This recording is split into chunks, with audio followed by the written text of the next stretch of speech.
Wow, what a close, what a way to finish that first week. Welcome back, guys, to another video.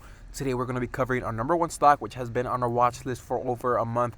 We have not taken a loss on this stock. We're headed in on 3 weeks of just complete green. Hopefully it's the same for you guys as well. 636 profit on the day. I'm still holding some SNDL, but before we hop in this video, all we ask is you could just leave a like on the video. It helps out the channel tremendously for more free content. Also, leave a like if you love this new format. Comment down below if you're swinging Tesla and what your thoughts are next week. But before you dislike this video and not like the video because of what I'm about to say, just hear me out. So stocks closed at a record high. Here we're gonna pull up Tesla, record high. We're gonna pull up SPY, also pushing them towards the 380s. And the question still remains, how much more can we rally up before a decent and reasonable pullback? So first and foremost, there is some hopes on additional stimulus. I know we had a small dip here midday after I forgot who said from the Democratic Party that there was absolutely no way we were going to get a stimulus bill. And Biden was also speaking, which I did not tune in on, but this caused this massive dip, which we bought. I'll keep buying, but we sold early on Tesla. On that dip, I would have held. It would have been a way much better profit holding into the close, but I'm day trading Tesla. And like always, that's not to say, yesterday I was wrong on Tesla, guys. I said yesterday it's overbought, we're gonna dip. But the fact that we had Elon Musk being the richest person in the world, passing Bezos, I personally believe added more fuel to this rocket and massive of a run that we had. And it's not to say that I love trading based on my hope on what I think can happen. I trade what's in front of me and what is going on. So we traded Tesla. I'm not swinging anything, and I'll continue to day trade this sucker, this bad boy. The strength and the cult like following behind this stock is insane, and it's one of the personal reasons I love this stock. But also in the news, Michael Burry, if you haven't seen this movie, I saw it 2 weeks ago. Amazing. I highly recommend you watch it over the weekend. He's still short Tesla. He said enjoy it while it lasts. So if I'm not mistaken, he's been shorting since December 1. But December 1, Tesla was trading like at 550, 540. And the stock is up another 40-some% since then. So he's still wrong, and he's still, I think, doubling down on his position, which is kind of scary. So even if he's right, that's not to say, again, you can't ride the wave. And I don't know if he's right. Just because he was right once doesn't mean he has to be right again. So Bitcoin was over 40K as well. Also pulled back. We have Trump, who has less than 2 weeks before he is out, and there's still the possibility of him getting impeached, but just a couple days left. I mean, what's the worst that can happen? Also, watch the new COVID strain headlines. There were some cases in Texas and Pennsylvania. I've been saying this since last week, and as of now, as an hour ago, here's an article that came out on CNBC that states White House COVID task force warns of possible new U.S. variant driving spread. Apparently, there's like this new variant of the virus.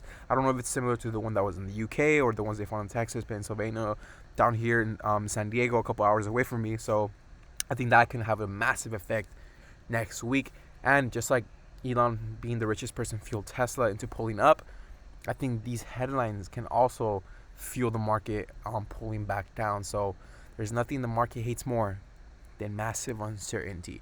Also, for some positions, CNDL, SNDL is what I'm still swinging. We bought at 57 or 55 cents.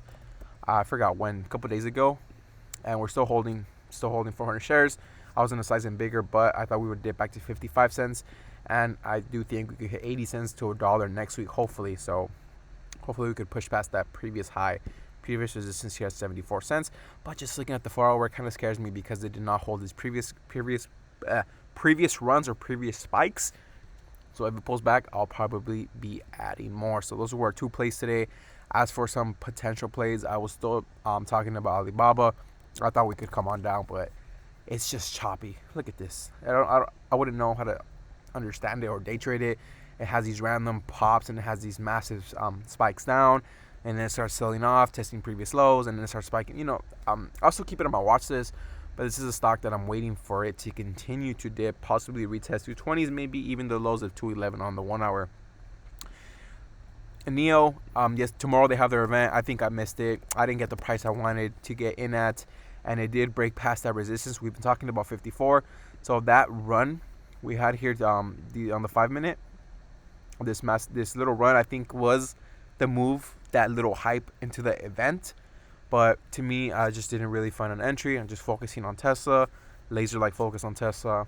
I let NIO slide. Coca-Cola was another one that got downgraded, that we were watching, that's still making the move back.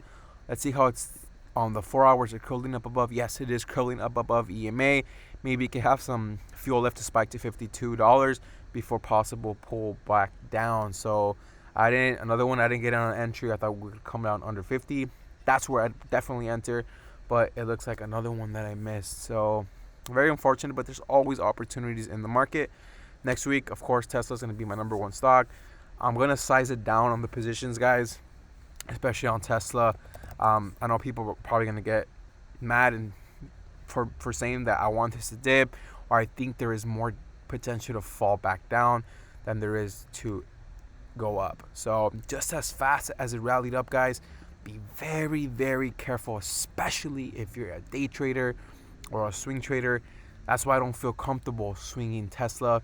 When I will swing Tesla is when I get in cheaper down here and there is more room for upside to test back these highs. So just that, if there's anything you take from the video, is that watch that position size.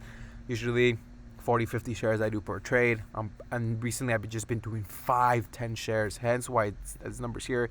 I was buying that dip here earlier today just with 5-10 shares.